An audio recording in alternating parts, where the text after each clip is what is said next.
என் லைஃப்பில் நான் பண்ண ஒரே பெரிய தப்பு என்னன்னு கேட்டிங்கன்னா, நான் இதை ஒன்று மட்டும்தாங்க கண்டிப்பாக சொல்லுவேன்.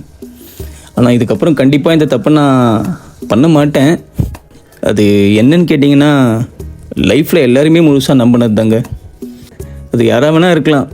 கூடவே இருந்த ஃப்ரெண்ட்ஸ், ரொம்ப டீப்பாக லவ் பண்ண அந்த ஒரு person.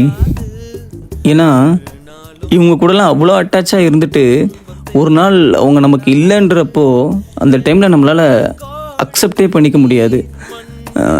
Even physically and mentally ரொம்பவே பெயினாக இருக்கும். விட்டு போகிறவங்க எல்லாத்தையும் மறந்துட்டு ஈஸியாக போயிடுறாங்க. ஆனால் அதோட பெயின் இருக்குல்ல, அது ரொம்பவே மறுபிறவி வேண்டுமா?